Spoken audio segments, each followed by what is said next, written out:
Maine is considered a model for the rest of the country when it comes to identifying and fighting harmful chemicals known as PFAS. But at a public hearing in Augusta today, some farmers say a multi-million-dollar PFAS fund established to help them deal with the impacts doesn't go far enough. News Center Maine's Vivian Lee reports.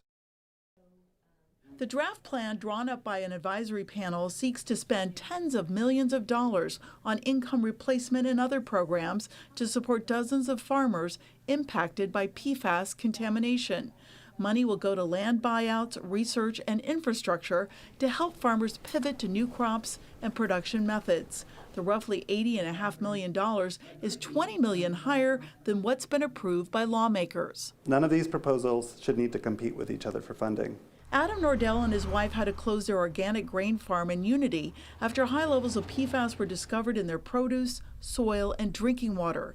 At a public hearing Monday, Nordell, who has a 5-year-old son, voiced concerns that only 9% of the $80.5 million proposal will cover health-related issues such as blood testing, medical monitoring, and mental health programs.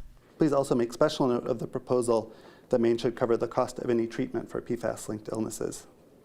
It would be terrible if these costs fall on the impacted communities. Arundel dairy farmer Fred Stone says he suffered serious health conditions, including Parkinson's disease, because of his exposure to the chemicals. He first sounded the alarm in 2016 about the toxic compounds in wastewater sludge used as free fertilizer on his farmland and other farms for decades. He says the fund's price tag doesn't go far enough. We've got a long ways to go. $80 million, I think, is just going to be a drop in the bucket when the time this thing is all done, said and done. Besides income replacement, the plan is also expected to set aside money to hire navigators to help farmers through the recovery process.